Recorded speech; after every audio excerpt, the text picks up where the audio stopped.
Audio Jungle.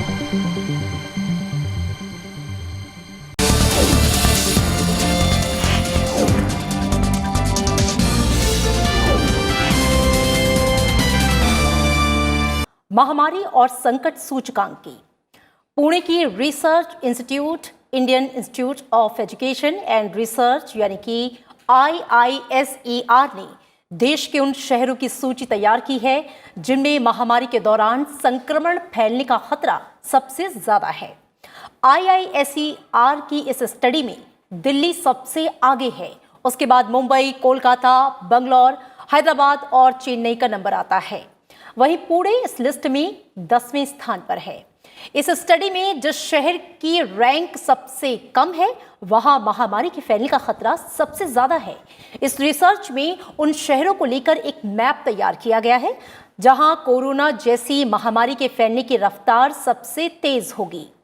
इस map में देश के 446 ऐसे शहरों को शामिल किया गया है जहां की आबादी 1 लाख से ज्यादा है।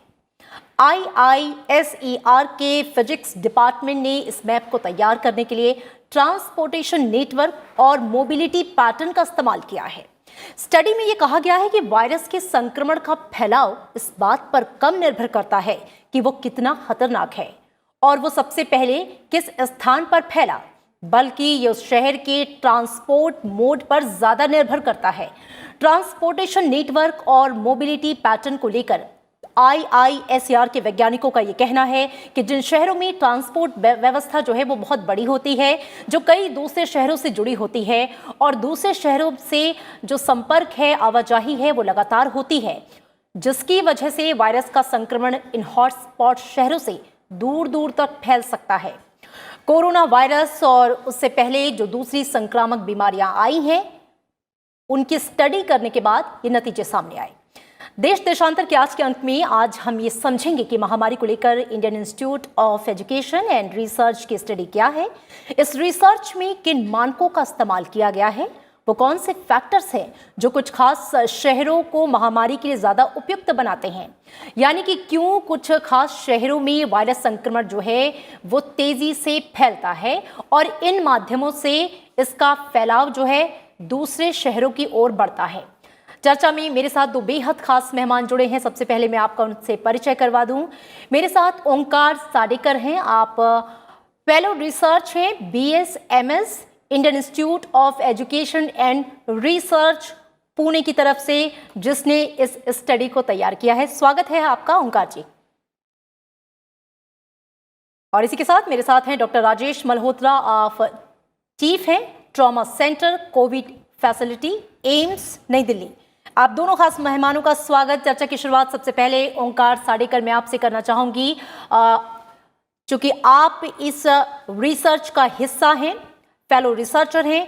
सबसे पहले हम यही समझना चाहेंगे कि ये जो स्टडी आई है महामारी को लेकर, जो कौन से शहर हैं जहां सबसे ज्यादा तेजी से संक्रमण फैलता है, उनके पीछे के कारण क्या है, फैक्टर्स क्या है, स्टडी में किन खास बातों का जिक्र है, क्या कहती है ये स्टडी? तो सबसे पहली बात तो ये है कि जब हम पूरे वर्ल्ड को देखते हैं, इंटरनेशनल कंट्रीज को, तो इस प्रकार की काफ़ी सारी स्टडीज की चुकी है। यानी अगर किसी भी देश में कोई महामारी चालू हो जाए तो कौन से देश में कितनी रिस्क है इसकी स्टडी की गई है।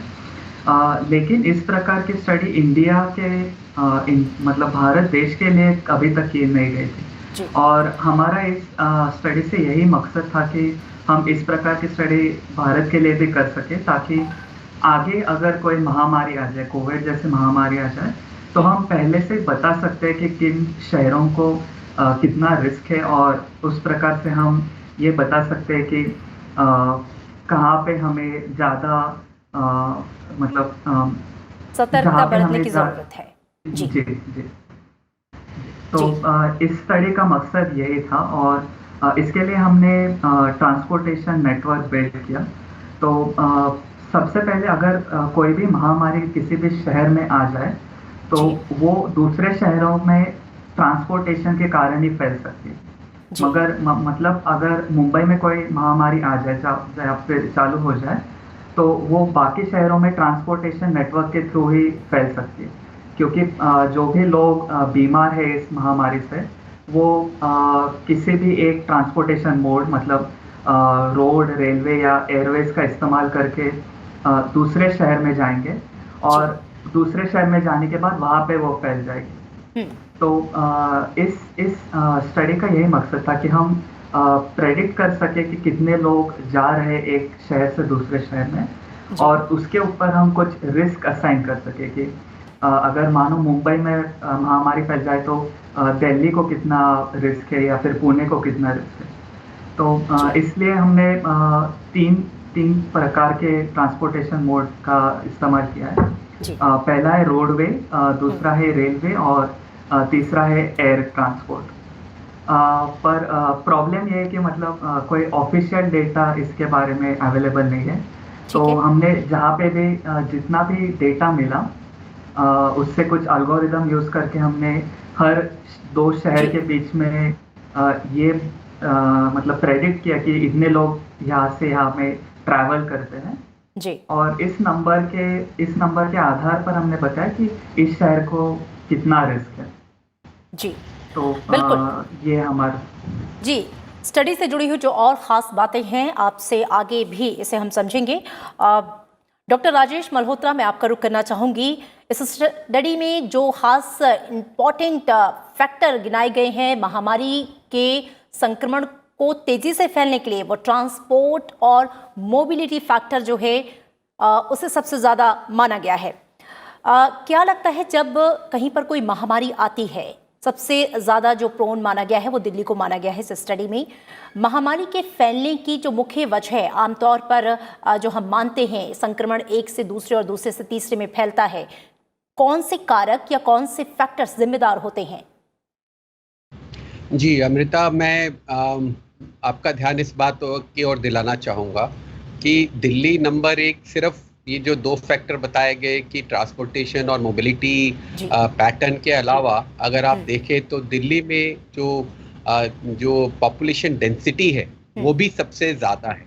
तो 2011 की जो जनगणना थी उसके हिसाब से भी करीब 11,500 के करीब लोग एक प्रति वर्ग किलोमीटर में या स्क्वायर किलोमीटर में रह रहे थे। तो ये फैक्टर बहुत इम्पोर्टेंट है। तो जब भी हम दिल्ली मुंबई जैसी करते हैं, आप दिल्ली नंबर 1 है, मुंबई नंबर 2 है, तो उनमें दोनों में कॉमन क्या है? जनसंख्या बहुत ज़्यादा है, पॉपुलेशन डेंसिटी बहुत ज़्यादा है। मेट्रोपॉलिटन सिटी है तो आसपास के बॉम्बे में आसपास के सबर्ब से लोग ट्रैवल करने के काम करने के लिए बॉम्बे में आते हैं। दिल्ली में एनसीआर एक बहुत बड़ा एरिया है जहाँ से लोग ट्रैवल करते हैं। जाहिर है जहाँ पे बड़े शहर में जॉब की अपॉर्चुनिटीज होंगी तो पास दूर से लोग ट्रैवल करेंगे और ऐसी जगह पे ही पब्लिक ट्रांसपोर्ट होगा। तो जो ये बीमारी का फैलना है ये क्योंकि व्यक्ति से होता है, तो पॉपुलेशन डेंसिटी बॉम्बे में एक बहुत बड़ा उदाहरण धारावी है जी। धारावी की जहाँ पे झुग्गी झोपड़ी में एक झोपड़ी के अंदर 35-35 लोग भी रहते हैं, तो वह डेफिनेटली एक संक्रमण के फैलने का बहुत बड़ा कारण है। और क्योंकि बड़े शहरों में पब्लिक ट्रांसपोर्ट होता है तो वो पब्लिक ट्रांसपोर्ट और क्योंकि वो ओवरस्ट्रेन्ड है, जैसे कि अभी हम लॉकडाउन खुलता है तो कहते हैं कि 50% कैपेसिटी पे मेट्रो चलाएंगे, वैसा सिस्टम मेंटेन करना नॉर्मली संभव नहीं होता है क्योंकि बहुत ज़्यादा लोग ट्रेवल कर रहे होते हैं। तो ये सब कारण है जो इन सिटीज़ को एक हाई इंडेक्स या लो इंडेक्स और हाई रिस्क बनाते हैं। जी बिल्कुल। साथ ही ओंकार श्राडेकर, मैं आपका रुख करना चाहूँगी और ये भी हम समझना चाहेंगे आपकी जो स्टडी आई है उसमें आप सबसे जो लिस्ट में सबसे पहला नंबर है वो दिल्ली का है और उसके बाद महाराष्ट्र और तमाम जो शहर हैं उनका नंबर आता है, राज्यों का नंबर आता है। यहाँ पर हम आपसे समझना चाहेंगे कि ट्रांसपोर्ट और मोबिलिटी यानी कि वहाँ से लोग कितनी ज़्यादा संख्या में दूसरे शहरों की ओर रुख कर रहे हैं, जा रहे हैं, आवागमन दूसरे शहरों से ज़्यादा हो रहा है। ये क्या एक बड़ा फैक्टर है जो संपर्क है बाकी देश के दूसरे हिस्सों से, जिसकी वजह से संक्रमण तेजी से फैलता है? स्टडी में इस बात पर खासा जोर है। जी ये जो स्टडी किया गया है ये मतलब बहुत ही बेसिक टाइप का स्टडी है। तो क्योंकि भारत में ये पहली बार हो रहा है तो हमने सोचा कि बस हम एक बेसिक सा स्टडी बनाएंगे जी और इसलिए हमने बस ट्रांसपोर्टेशन का ही इस्तेमाल किया। ठीक बाकी है। कई सारे फैक्टर है इसमें पर हमने उनका इस्तेमाल नहीं किया। दिल्ली और मुंबई इसमें काफ़ी ऊपर के स्थान पर है। जैसे राजेश सर ने बताया तो इसका कारण यही है कि मुंबई और दिल्ली काफ़ी कनेक्टेड शहर है। जी तो मतलब ऑलमोस्ट हर कोई शहर से, भारत के हर कोई शहर से मुंबई और दिल्ली के और तरफ काफ़ी ट्रैफिक है, काफ़ी सारे ट्रेन है और इसके कारण काफ़ी सारे लोग दिल्ली और मुंबई की तरफ जाते हैं। और जी जैसे हमने बताया कि ये जो इन्फेक्शन है वो लोग ट्रैवल करते इसके कारण ही फैलता है।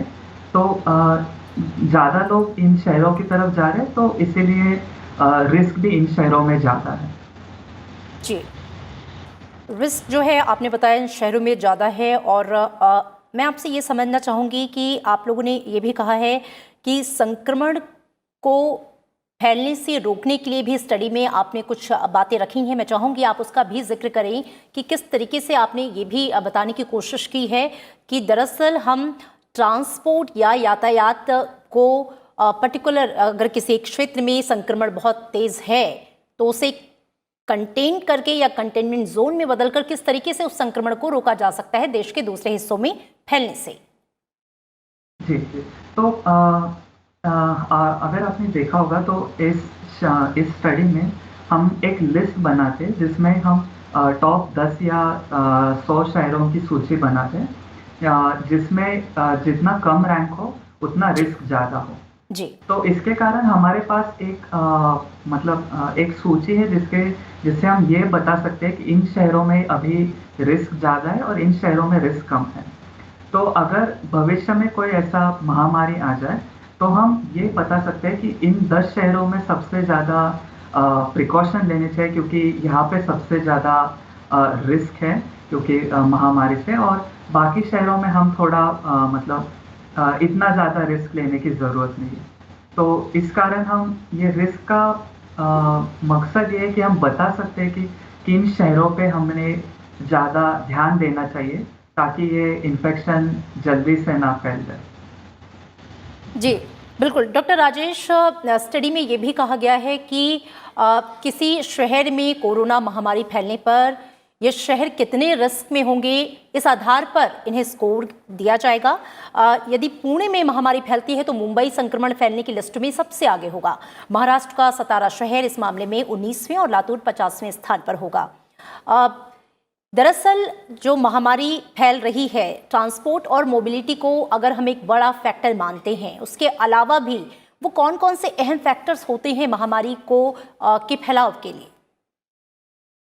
जी, तो जो जैसे आपने कहा कि जब ये ट्रांसपोर्टेशन बहुत ज़्यादा है तो उसके चैलेंजेस बहुत हो जाते हैं। एक तो जब लोग ट्रैवल करते हैं पब्लिक ट्रांसपोर्ट में या अपने रोज़गार के लिए दूसरे शहर में जाते हैं, ट्रैवल करते हैं, तो जाहिर है कि ज़्यादा लोगों से संपर्क में आते हैं। तो हम ये जानते हैं कि जो कोविड है वो दूरी ना बनाए रखने से फैलता है। तो एक जो दूरी की आवश्यकता है उसमें कहीं ना कहीं फिर कोताही बरती जाती है।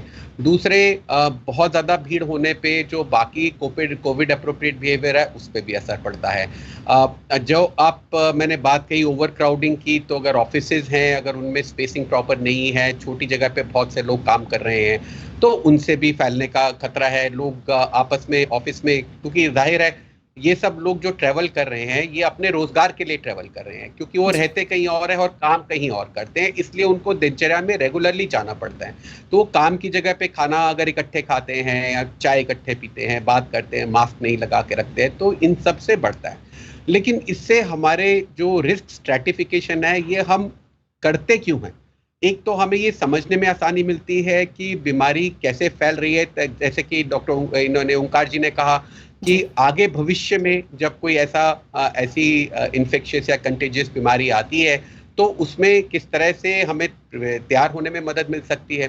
दूसरी बात ये है कि हम ये जानते हैं कि इनमें तेजी से बढ़ती है तो हमें इसको रोकने की कोशिश करनी है, लेकिन वो एक चैलेंज बन जाता है, क्योंकि मान लीजिए कि एक ऑफिस में आउटब्रेक हुआ, एक रेजिडेंशियल कॉलोनी में आउटब्रेक हुआ, तो आप उसको कंटेन कर देते हैं, ठीक है, आपने कंटेनमेंट कर दिया कि सब लोग इन्फेक्टेड यहाँ रहेंगे। लेकिन अगर एक ऑफिस में अगर वो आउटब्रेक हुआ और उसमें रहने वाले जो है वो 40-50 किलोमीटर अलग अलग डायरेक्शन में रहने वाले हैं, तो ऑफिस में किसी को अगर संक्रमण हुआ तो वो अलग अलग जगह पे जाके, उन जगहों पे जाके संक्रमण हो जाएगा। और इसी तरह से कांटेक्ट ट्रेसिंग एक चैलेंज बन जाएगा, क्योंकि आप जो है एक लोकल रेजिडेंशियल कॉलोनी में जहाँ पे लोग ट्रेवल ज़्यादा नहीं करते हैं, उसको कांटेक्ट ट्रेसिंग आपको ईजी है। अगर आपको एक ऑफिस में इन्फेक्टेड आदमी मिलता है तो उसको आप दूसरे सबर्ब्स में या दूसरे एरिया में दूर दूर तक जाके उसको कांटेक्ट ट्रेसिंग करना मुश्किल है। और इसी तरह से इससे हमें ना सिर्फ भविष्य में रोकथाम करने की, लेकिन इसमें हमें ट्रीटमेंट पे और जो बाकी प्रिवेंशन पे, इन सब स्ट्रेटेजीज पे असर पड़ता है। जैसे कि अगर बहुत हाई पॉपुलेशन है जो बड़ी माइग्रेटरी है, तो ये एक प्रायोरिटी बन जाती है कि उनकी वैक्सीनेशन पहले की जाए, क्योंकि ये हमारी रिस्क स्ट्रैटिफिकेशन है। हमने देखा है कि ऐसे जब पॉपुलेशन की मूवमेंट से बहुत रिस्क होता है, तो इस पॉपुलेशन को जो बहुत ट्रेवल करती है इंटर स्टेट, तो मान लीजिए अगर राज्य सरकार भी वैक्सीनेशन कर रही है, तो अगर काम के हिसाब से, मूवमेंट के हिसाब से उनको प्रायोरिटाइज किया जाए, तो एक स्टेट से दूसरी स्टेट में फैलने में रोकने में मदद मिल सकती है। इसी तरह जब लोग बहुत ज़्यादा मूव करते हैं, तो यूजुअली वो हेल्थ केयर के लिए भी बड़े शहर में जाते हैं, तो इसीलिए बॉम्बे में या दिल्ली में हेल्थ केयर पे उसका स्ट्रेस बहुत ज़्यादा हो जाता है। इंफ्रास्ट्रक्चर उससे कोप करने में वो समर्थ नहीं रहता है। इसके लिए हमारे लिए एपिडेमियोलॉजिकल से इम्पोर्टेंस भी है, जिस तरह से कि अगर हमें ये लगता है कि किसी वेरिएंट से अगर आउटब्रेक हुआ है, बहुत ज़्यादा केसेस हो गए हैं, तो हम जीनोमिक सीक्वेंसेस के द्वारा ये कंफर्म कर सकते हैं कि मान लीजिए इस पर्टिकुलर शहर में अगर आउटब्रेक हुआ, तो क्या वो बड़े शहर के किसी हिस्से में वैसा संक्रमण का आउटब्रेक हुआ था जिसका ही स्ट्रेन जो है इधर मूवमेंट के दौरान वहाँ आया। तो इस तरह से इसमें बहुत सारी रिसर्च की और ट्रीटमेंट की और इंटरवेंशन करने की और वैक्सीनेशन की पॉलिसीज पे इन सब का असर हो सकता है। जी जी बिल्कुल। ओंकार साडेकर, कोरोना वायरस और इससे पहले जो अन्य संक्रामक बीमारियां आई हैं, आप लोग ने उसकी भी स्टडी की है और आप लोग ने अपनी इस रिपोर्ट में, स्टडी में, रिसर्च में ये बताया है कि दरअसल इससे पहले जो संक्रामक बीमारियां आई हैं उनका पैटर्न भी कमोबेश यही रहा है। हम आपसे ये भी समझना चाहेंगे कि यदि एक शहर में कोई संक्रामक बीमारी आती है तो उसके दूसरे शहर तक पहुंचने में कितना समय लगेगा, और इस समय का पता लगाकर आप किस तरीके से उन शहरों को रैंकिंग देंगे? जी तो रैंकिंग तो सेम ही रहेगा, क्योंकि हम यहाँ पे रिलेटिव रिस्क की बात कर रहे हैं। तो कोई भी डिसीज, कोई भी महामारी हो, रैंकिंग तो सेम ही रहेगा। पर कितना एक्चुअल टाइम कितना लगेगा वो उस महामारी पे डिपेंड करेगा। मतलब कोविड के लिए हमने सुना है कि ये जो रिप्रोडक्शन नंबर है R0, वो 1.5 या उसके आसपास है, तो जो काफ़ी बड़ा नंबर है। तो अगर R0 बड़ा है तो टाइम कम लगेगा, R0 कम है तो टाइम ज़्यादा लगेगा। तो अगर हमें दूसरे किसी बीमारी से कंपेयर करना है या एक्चुअल टाइम ढूंढना है कितना लगेगा, वो तो उस बीमारी के रिप्रोडक्शन नंबर पे डिपेंड करेगा कि वो कितनी भयानक है और उसका स्ट्रेंथ कितना है।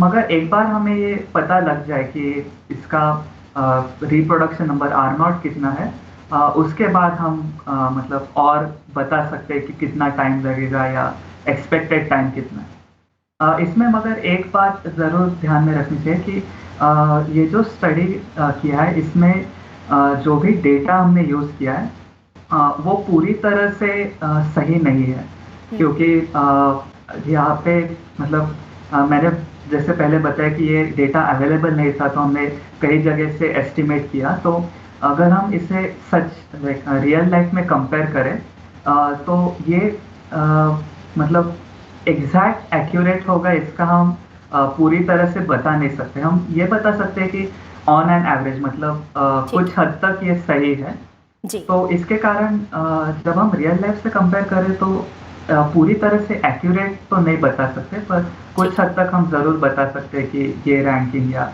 ये लिस्ट है।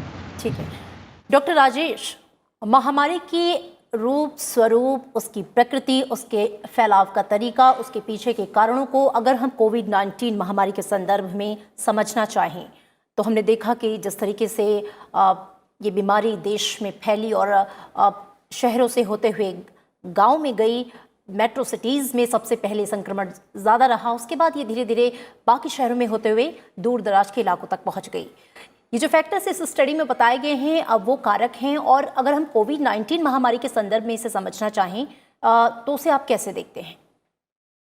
जी, तो जैसे आपने कहा कि जो बीमारी एक व्यक्ति से दूसरे व्यक्ति में फैलती है, वो इंसान के मूवमेंट से उसकी जो जितना भी वो एक जगह से दूसरी जगह जाएगा, उससे वहाँ संक्रमण फैलने का खतरा है। तो उससे बचने के लिए या इस स्टडी से जो कुछ चिन्ह आए हैं, उनके ऊपर जो एक्शन लेने की बात है, वो ये है कि जहाँ तक संभव है, जो कोविड एप्रोप्रिएट बिहेवियर है, वो सारे पब्लिक प्लेसेस में, पब्लिक ट्रांसपोर्ट में बहुत ज़रूरी है। पब्लिक ट्रांसपोर्टेशन को ऑगमेंट करना पड़ेगा, उसकी फ्रीक्वेंसी बढ़ानी पड़ेगी, ताकि लोग जो है बस के अंदर, मेट्रो के अंदर भीड़ ना करें। क्योंकि देखिए, ट्रांसपोर्टेशन से या मोबिलिटी से होता है, ये इन्होंने बताया, पर वो इसीलिए तो होता है कि लोग जो है वो कोविड एप्रोप्रिएट बिहेवियर नहीं करते, भीड़ करते, पब्लिक ट्रांसपोर्ट में होते हैं बहुत ज़्यादा। तो कहीं ना कहीं इस सब के पीछे कोविड एप्रोप्रिएट बिहेवियर को फॉलो नहीं करना तो एक कारण है ही है। लेकिन इसके अलावा जो हम लोग कर सकते हैं कि जैसे मैंने कहा कि मेट्रो की बस की फ्रीक्वेंसी बढ़ाना और ये स्ट्रिक्टली एनफोर्स करना कि लोग जो है उसमें ओवर क्राउडिंग नहीं हो। कुछ अगर ऐसे ऑफिसेज हैं जिसमें ज़्यादातर लोग बाहर से, आसपास के सबब से आते हैं, ऐसे कुछ ऑर्गेनाइजेशंस के ऑफिस को क्या शहर के बाहर शिफ्ट किया जा सकता है? क्योंकि जैसा आपने कहा, ये बात एक महामारी की नहीं है। अगर हम आज ये सोचे कि कल एक ऐसी अगर और ऐसे हमारे पे विपदा आती है, तो क्या हम उसमें इन फैक्टर्स को कैसे एड्रेस करेंगे? तो उसके लिए कहीं ना कहीं हमें ये सोचना पड़ेगा कि किस तरह से हम अपने शहरों की प्लानिंग करें, पब्लिक ट्रांसपोर्ट की प्लानिंग करें कि जिसपे मूवमेंट अननेसेसरीली बहुत ज़्यादा नहीं हो और पब्लिक ट्रांसपोर्ट पे बहुत ज़्यादा स्ट्रेन और बहुत ओवर क्राउडिंग उसमें नहीं हो। जी, ठीक है। डॉक्टर राजेश, एक और सवाल जो मैं आपसे ही पूछना चाहूँगी कि हम जानते हैं कि जो कोरोना वायरस है लगातार म्यूटेंट हो रहा है, अपना रूप, स्वरूप, अपनी प्रकृति बदल रहा है, नए-नए वेरिएंट आ रहे हैं। पहली लहर के मुकाबले दूसरी लहर का भी जो वेरिएंट है वो अलग था, डबल म्यूटेंट 1617। दरअसल मैं आप ये समझना चाहूँगी कि जो ये म्यूटेशन का प्रोसेस है वायरस का, क्या ये जितना ज़्यादा लोगों में इसको संक्रमित करने का मौका मिलेगा, ये उतना ही ज़्यादा म्यूटेंट होगा? और क्या ये वाइस वर्सा है कि ये जितना ज़्यादा म्यूटेंट होगा, ये उतना ही ज़्यादा लोगों को संक्रमित करेगा? मैं चाहूँगी इस बात को आप समझाएं। दोनों ही बातें सच हैं, पर बड़ा सच ये है कि जितने ज़्यादा लोगों को ये संक्रमित करेगा, जितना ज़्यादा एक व्यक्ति से दूसरे व्यक्ति में जाएगा, उतना उसमें चेंजेस होंगे। क्योंकि हर बार जब ये मल्टीप्लाई करता है, इसमें एक रिस्क होता है कि अपने आप में इसमें कुछ डिफेक्ट आ जाए या फॉल्ट आ जाए, जिसको हम म्यूटेशन कहते हैं, ताकि जो उसकी आगे वाली कॉपीज हैं वो पहले वाली कॉपी की ट्रू कॉपी ना हो, उनके अंदर कुछ गलतियां आ जाएं या एरर आ जाएं ना। कभी कभी ये एरर ऐसी होती है कि वायरस जो है वो सर्वाइव ही नहीं कर पाता है, खत्म हो जाता है, क्योंकि वो कंपैटिबल ही नहीं होती है उसके बने रहने से। लेकिन अगर वो जितने ज्यादा भीड़ होगी, जितने ज्यादा लोग इकट्ठे होंगे, जितने ज्यादा लोगों में ये तेजी से फैलेगा, उतना उसको वेरिएंट होने का या उसमें म्यूटेशन होने का खतरा बढ़ता जाएगा। इस म्यूटेशन की वजह से उसका ट्रांसमिशन भी ज्यादा हो सकता है, वो ज्यादा इन्फेक्टिव हो सकता है। अब जैसे हमने कहा कि हवा में ज्यादा देर, कुछ इसमें हमने चेंजेस देखे हैं, जो उसका जो जिस तरह के ये सिम्टम करता है उसमें भी चेंजेस देखिए। तो वायरस में लगातार परिवर्तन आएगा, जिसमें उसकी इन्फेक्शन ट्रांसमिसिबिलिटी ज्यादा होना भी एक संभवता है, जो कि होती है और हुई भी है। यानी कि अगर वायरस की म्यूटेशन को रोकना है तो संक्रमण की इस चेन को रोकना बेहद जरूरी हो जाता है। जी, बिल्कुल सही। जी, चूंकि वक्त की कमी है और मैं चाहूंगी कि क्लोजिंग कमेंट के साथ हम इस कार्यक्रम को समाप्त करेंगे। ओंकार साडेकर, आपकी ये स्टडी, और जैसा कि आपने भी बताया कि वैश्विक स्तर पर कई तरह की स्टडीज़ आई हैं, पर इंडिया में इस तरह की पहली स्टडी है। जाहिर तौर पे आपने प्रिकॉशंस की भी कुछ बातें की हैं। बचाव के लिए जिन खास बातों का जिक्र इस स्टडी में है, मैं चाहूँगी उसे रखते हुए आप क्लोजिंग कमेंट के साथ अपनी बात रखें। जी। मैं तो ये बस यही कहूँगा कि ये इस प्रकार का पहला ही स्टडी है और इसमें काफ़ी सारे इम्प्रूवमेंट्स किए जा सकते हैं। जैसा डॉक्टर राजेश ने कहा कि काफ़ी सारे पॉइंट्स हमने स्टडी में कंसीडर नहीं किए।